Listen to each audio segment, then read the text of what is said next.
Mobile water, unique in every way. Citi Prime News at 12 midday. Updates you on all the running stories and connects you to the newsmakers. Citi News.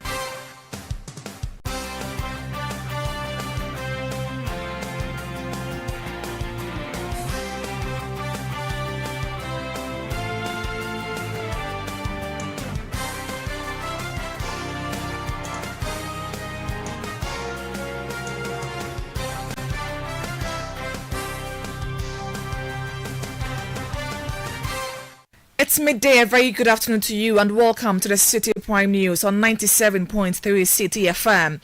The news is live from our studios at number 11 Dr. Martin Loop in at Dabraka, Accra. It's also live around the world on citinewsroom.com. I am Hawa Idrisu Mustafa. Coming up, Attorney General and Minister of Justice reject Justice Tokonu's injunction application, denies claims of failure to share reasons for prima facie determination. Also coming up, government announces plans to expand flagship free senior high school policy to cover private schools starting from next academic year. We have been working very, very diligently to bring on board private senior high schools to participate in the delivery of the free senior high school program. Still ahead, Energy Ministry traces over 2,000 of missing ECG containers after an audit by committee investigating the saga. With that investigation, what has happened is that the ministry has been able to track, or the committee has been able to trace 2,637 containers. So that is all the containers involved. And later, Greater Accra RegSec begins demolition of illegal structures along waterways in Tema and Sakumo Ramsar site. All that and more on Citi Prime News, which is live on all affiliate stations across the country. Western Region, we are live on Beach FM 105.5, Premier FM 100.5, both in Takrady. Bono Region, J Life FM 95.5 in Sunyani. Ashanti Region, we are live on Focus FM 94.3 in Kumasi. Orange FM 107.9 also in Kumasi. Volta Region, we are live on Revival FM 99.3 in Tajeu. Northern Region, Radio Bimbala 91.9 in Bimbala. And Upper West, we are live on Tonsong FM 97.3 in Wa and Drapa FM 96.1 in Drapa. Citi Prime News at 12 midday. Updates you on all the running stories and connects you to the newsmakers. Grateful for choosing us. Now, the Office of the Attorney General has opposed a motion filed by Justice Tokono seeking to halt the ongoing proceedings aimed at removing the Chief Justice. In affidavit responding to the petition, the Attorney General's office rejected claims made by the suspended Chief Justice that she was not informed of the reasons behind the prima facie determination. According to the affidavit, the relevant documents have been made available to the appropriate authorities. However, the Attorney General's office argued that Justice Tokono followed an improper procedure in her attempt to obtain those documents by filing an injunction application. The office has also objected to her request to have members of the committee barred from hearing the applications related to her removal. The Office of the Attorney General thus prayed the Apex Court to dismiss the application. Let's go on the phone lines and speak to our court correspondent, Hansen Ajiman. Hansen, good afternoon to you. Thank you for your time. What are the main concerns of the suspended CJ, and what response has the Office of the Attorney General provided?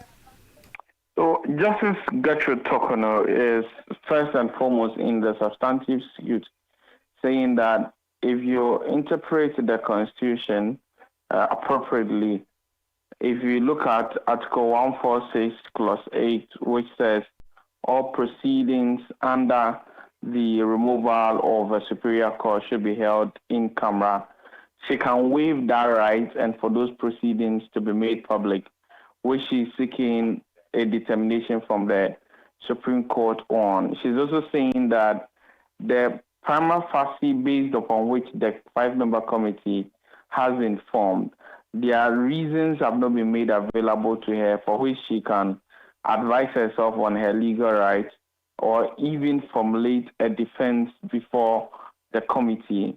She's also saying that two of the members of the committee, that is Justice Gabriel Scott Pawan and Justice Adibu Asedu, should be stopped from participating in the proceedings. Justice Scott Pawan, because according to her, Justice Scott Pawan had in a previous case given favorable rulings in the favor of one of the petitioners, Daniel Fori. And for Justice Adibu Asedu, she says that Justice Adibu Asedu was initially on the panel that was supposed to hear the Vincent Zekwesofwa case. And as a result of that, he cannot hear or be part of the committee considering the three petitions. The other three members of the committee, she says they've not taken the relevant oath for them to be able to sit on the committee.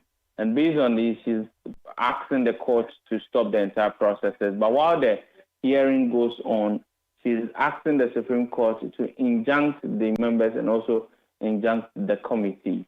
Based on this, the Office of the Attorney General now they have responded in an affidavit, and one of the things the Office of the Attorney General is saying is that when you look at the right or the requirement for the proceedings, and that's 146 to be in camera, that requirement cannot be waived by anybody. They also argue that the prima facie determination, the reasons for which the Council of State and the President came up with the prima facie determination, those reasons have been given to appropriate parties in the case.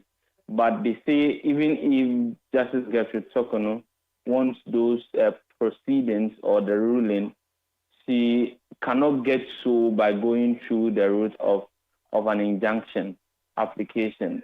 The Office of the Attorney General also argues that enough reasons have not been given why the 5 persons who've been appointed to the committee should be stopped from proceeding to hear the matter. And as a result of that, the Office of the Attorney General is praying the Apex Court to dismiss the injunction application. Hansen, briefly, do we know or do we have any updates on the committee proceedings, and when next is the Supreme Court expected to hear the cases? Well, for the committee itself, we're told that proceedings are ongoing, particularly in the supplementary affidavit by Her Ladyship Justice Gertrude Tokono. She says that she notified the committee of her application to the Supreme Court, but the committee went ahead to set a date right after that notification for hearing. And for lack of better words, a hearing completion plan seems to have been drawn on the number of days the committee is going to sit. That hearing completion plan we are not privy to, but she says it was done without her input. But on the injunction application at the Supreme Court, we know on Wednesday, the Chief Justice, the suspended Chief Justice, that is Gertrude Tokono, as well as the Office of the Attorney General will be in court at the Apex Court for those applications to be moved. Okay, grateful for your time. That was our court correspondent, Hansen Achimon. Let's move away from that. And a member of the Foreign Affairs Committee in Parliament, Patrick Boama, is calling on the Foreign Affairs Minister Samuel Okudzeto Ablakwa to reopen Ghana's embassy in Washington, D.C. immediately, even as investigations into alleged corruption at the embassy continue. The embassy has been closed as part of a broader restructuring and systems overhaul, following revelations by a special audit team that uncovered a long-standing fraudulent scheme. However, Patrick Boama, who is also MP for Kaikwe Central, criticized the approach taken by the Foreign Affairs Minister, arguing that the decision to close the embassy lacked tact and risks damaging Ghana's international reputation. The mission ought to be reopened immediately for business to continue whilst investigations go on. The minister has every power to deploy the force of state to ensure that those behind the alleged offense are brought to book. We will support him to uncover whatever rot there is at the embassy, anywhere in the ministry or any agency under him. But he should know that diplomacy also requires some tactfulness to ensure that our image globally is protected. He said for some few days, it's been more than 72 hours. And if somebody has a business to do in Ghana and had made arrangements to come to Ghana to meet the business community or any CSO or the media or whatever institution we have, that person's arrangement has been put into jeopardy. Patrick Boama is MP for Kaikwe Central and a member of the Foreign Affairs Committee in Parliament. Meanwhile, anti-corruption campaigner Vitus Azim has, on the other hand, applauded the Foreign Affairs Minister for closing Ghana's embassy in Washington, D.C. to investigate alleged corrupt activities. In an interview with Citi News, Vitus Azim said the ministry's decision is a positive step in addressing corruption both in Ghana and its foreign missions. I think it's a step in the right direction, and it is good that the ministry or the minister has decided to recall the staff and to temporarily close the place. It's not a permanent closure. It's just for maybe a few days or weeks to have the investigation conducted. And there should be nothing wrong with that. After all, I think Ghana also has an embassy in New York and possibly in Canada, High Commission in Canada. So if there's an urgent need for a visa, people should be able to get it. So I think it is in the right direction, except that I expect a follow-up investigation, and those that are found culpable, the monies that have been illegally taken should be recovered from them, and possibly if there's need for prosecution, we're going to proceed with prosecution of those involved. It is very sad that this issue was already known by the previous government, and they did nothing about it. Vitus Azim further urged the ministry to extend investigations into the affairs of other Ghanaian embassies to address any potential corrupt activities that may emerge. See, one of the approaches to fighting corruption is prompt investigations into credible allegations of corruption. So if you see that you try to solve it, you are encouraging impunity. Others will say, oh, after all, this man did it and nothing happened to him or her. So they also do it. And maybe some people have gone on transfer or even unfortunately passed on. So at the end of the day, you defeat the purpose of fighting corruption. And even there are audit reports on some of these malpractices in some of our embassies, but nothing has been done about it. And so it's good that this has happened. And I would also encourage the ministry to look at past audit reports and to take sample embassies and scrutinize their finances. That may even uncover more serious cases than we have been told about Washington. Anti-corruption campaigner Vitus Azim over there. The Ministry of Energy and Green Transition says the committee investigating the missing containers belonging to the Electricity Company of Ghana has traced 2,637 containers. In March this year, the Energy Minister disclosed that just over 1,300 containers could not be accounted for. However, following investigations, the ministry says it has now traced more than double the number initially reported missing. Speaking on the Citi Breakfast Show, head of communications at the ministry, Richmond noted that investigations are still underway to determine how some of the containers ended up in private hands. At the time the minister took over, he had another briefing that ECG had about 2,500 containers at the port. Consistently, he was getting different figures for the number of containers at the port. So he caused an investigation to be conducted to ascertain the number of containers. The investigations also revealed that physically, like you mentioned, a number of containers were identified, but about 1,300 were unaccounted for. Fast forward, there was an investigative committee with the port authorities, customs, the Ministry of Transport. He also had the Ministry of Energy and National Security participate. And with that investigation, what has happened is that the ministry has been able to track, or the committee has been able to trace 2,637 containers. So that is all the containers involved. Head of Communications at the Ministry of Energy and Green Transitions, Richmond Roxon. Meanwhile, the MP for Kaikwe Central, Patrick Boama, had called on the Minister for Energy to appear before Parliament to provide a clear and factual update on the situation. The Minister said there were about 1,300 and something. Now, GPHA is telling us that they've recovered about 2,600 containers. We also heard of about 3,000 containers. That's why we are going to ask the Minister to come and give us the true position of what happened, what has been recovered, whether they were missing or misplaced. You are interested in the fact that whether they were misplaced, how can containers also be misplaced? Yes, it happens at the port. It's not the first time. If you are a public officer, don't be quick to call a news conference. Because what I've seen is that people want to vilify their opponents. But it will end up being that, oh, what I told the media earlier on was not a true position. At that time, you would have destroyed the person to the public. Patrick Yabuama is MP for Kaikwe Central. This is still the Citi Prime News on 97.3 Citi FM. I am Hawa Idrisu Mustafa. Still ahead, government announces plans to expand flagship free senior high school policy to cover private schools starting next academic year. We have details coming up shortly. Please stay with us. Citi Prime News at 12 midday. Update you on all the running stories and connect you to the newsmakers.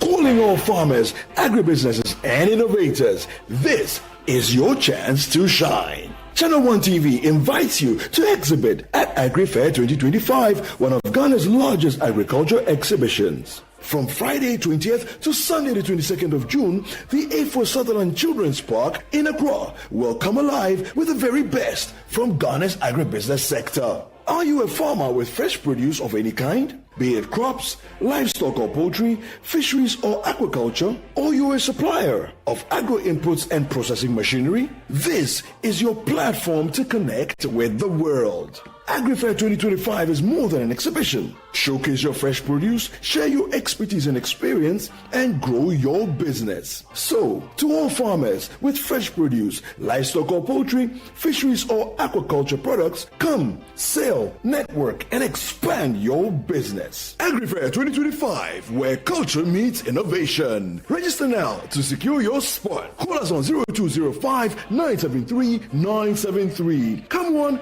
come all. Enjoy the freshest farm produce at unbeatable prices. And treat yourself to sizzling kebabs made from beef, mutton, pork, chicken, and more. Great taste, great value. Don't miss out. The AgriFair 2025 is powered by Channel One TV with support from 97.3 Citi FM and is proudly sponsored by Exim Bank, Legacy Crop Improvement Center, and Development Bank Ghana.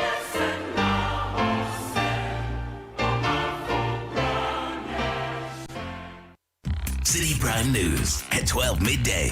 Update you on all the running stories and connect you to the newsmakers. You're welcome back. Now, the government has announced plans to expand its flagship free senior high school policy to cover private schools starting from the next academic year. This was disclosed during the announcement of the revised guidelines for the selection of schools for candidates preparing to write the upcoming Basic Education Certificate Examination (BECE). Under the new guidelines, candidates will now be allowed to select 7 schools up from the previous 6 choices. The selection process is scheduled to run from today up until June 6. Addressing the media, Deputy Minister for Education Dr. Clement Apak explained that the inclusion of private schools in the free senior high school policy is aimed at increasing capacity and gradually phasing out the double-track system. Let me state that as part of our campaign promise, we have been working very, very diligently to bring on board private senior high schools to participate in the delivery of the free senior high school program. Meetings have been held engagements have been done, and we are very certain that with the diligence that we expect from our side and the eagerness of the private schools to participate, the private schools would deliver in their participation. We believe very strongly that in fulfilling this manifesto campaign promise, this is going to serve as an artery. A member of the 2022 batch of pharmacists, George Anagli, confirmed the clearance and expressed optimism that the Ministry of Health will now expedite the process to pay all outstanding arrears. Mentioned the case of families not being paid, some 321 people, or pharmacists not being paid on the floor of Parliament when he was reading the budget. Yesterday, he called me. He invited me to his office to update me on the processes of what he's done so far with regards to the payment. So when I went, he took me through the things he's done so far, where the work has gone to. And now I can boldly say that, or confidently say that, for the part of the Ministry of Finance is done, right? So now the next process or the next, agenda will be with the Ministry of Health. We are waiting for the Ministry of Health to call us probably as soon as possible, so that we can probably have a sit down talk, or we have around a table talk with regards to how the timelines will be when we come for our details and all those things. So we are waiting for another body. So we actually worked between June 2023 to June 2024, and within those periods, we tried, that was the previous government, we tried to reach out, we tried to have talks with the stakeholders, the various stakeholders with regards to our payment, but it was to no avail. That was a member of the 2022 batch of pharmacist, George Anagli. The Municipal Chief Executive for Ketu South, Kingsley Kwabla Wolachi, says plans are underway to relocate residents affected by the recent tidal waves in Agaveji, Salakope and Amotinu to a safer temporary location. The affected residents were once again forced to flee their homes following a surge in tides on Sunday. According to Mr. Wolachi, while the Assembly is making arrangements for relocation, the cooperation of residents will be essential to ensure a successful evacuation. There are plans underway for a drier place, a more safe place to be filled and tent be erected over there for the inhabitants who are devastated by the tidal wave to get and have a place to let their heads and belongings sit there. We counted the Assembly engineer, and the engineer has approved the place to be a safe place. Initially, we thought we could use the lower place in the marshy area, but due to the technical and expert advice of the Assembly engineer, we have realized that it would be prudent for us to use a better place, a safer place, a drier place. We are of the view that as the tidal wave continues to strike, and now striking across the road, where the inhabitants are putting up, especially in the night, is also close to the sea, because the sea has already overtaken the road.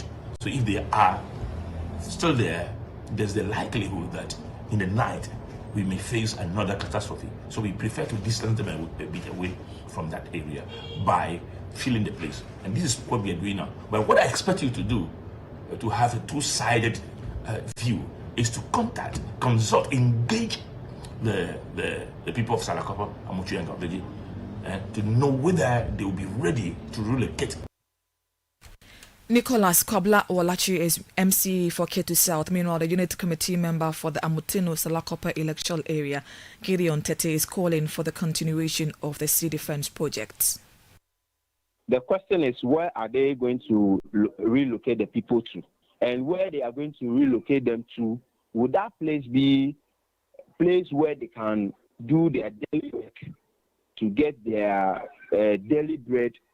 No, when it is far from the sea, our people will not be able to go, because they get their daily life or they get their daily bread from the sea. By going to sea, they are fishermen. It's a fishing community. So if they are relocated far from the sea, it will be very much problem.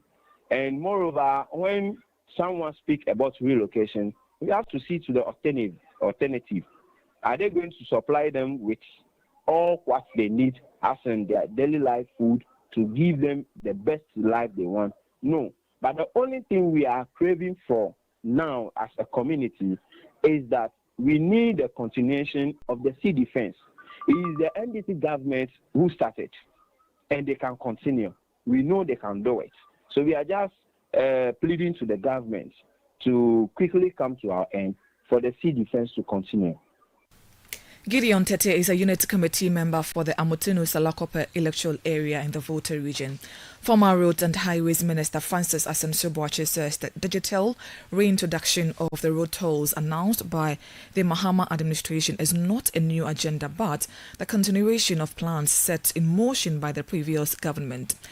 President John Dramani Mahama has announced the reintroduction of road tolls using a modern digital system to eliminate physical toll booths and instead rely on automated payment linked to vehicle owners' Ghana card. However, in a statement, Francis Asem-Subuachi stated that the new government has merely revived the same plan and is now attempting to present it as a fresh initiative. Here, excerpt of the statement. The fact remains that the groundwork for a digital road tolling system was laid by the NPP government well before President Mahama assumed office in January this year. In 2021, the NPP administration made the bold decision to suspend manual toll collection. In response, the NPP government, building on the solid digital infrastructure, Ghana card and digital address system it had put in place, pursued a modern technology-driven solution. This policy shift was publicly confirmed in the 2024 mid-year budget review by the Minister for Finance. Rather than continuing this well-advanced process, the new administration chose to truncate it. While we respect every administration's right to choose its procurement approach and recognizing the fact that every procurement method has its merits and limitations, we strongly object to any attempt to claim credit for an initiative that was already in motion. Those were excerpts of a statement by former Roads and Highways Minister Francis Asem-Subuachi, read by my colleague Shiba Araba Benin. Meanwhile, the Ghana Private Road Transport Union GPRTU is urging government to ensure that funds from the soon-to-be reintroduced road tolls are used strictly for road development. Reacting to this issue, GPRTU's Industrial Relations Officer Abbas Imoro welcomed the initiative and stressed the need for transparency and accountability in how the toll revenue is utilized. If there will be a system which will make sure the money will go to government pool and that the money shall be used to repair our roads for us, why not? All we are saying is, if the government wants to reintroduce the toll booth or toll system, they should make sure every vehicle using the road shall contribute and make sure they use the money to repair our roads for us. This is all that we said.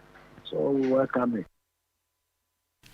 Abbas Imoro is the Industrial Relations Officer of the Ghana Private Road Transport Union. Now, the Greater Accra Regional Security Council has begun demolition unauthorized structures along waterways in Tema, Klago and the Sakumo Ramsar side. The exercise forms part of a broader effort to restore natural water courses, keep flooding and enforce environmental regulations in the region. At a meeting yesterday with Metropolitan, Municipal and District Chief Executives, Greater Accra Regional Minister Linda Okulu warned that individuals behind the illegal development would be arrested. She added that a dedicated task force would be stationed in the affected areas after the demolition exercise to prevent further encroachment.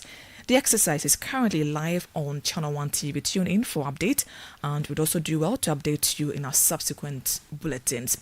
And that's it for today's edition of the Citi Prime News, which has been live from our studios in Adabraka in Accra. Please log on to citinewsroom.com for more stories.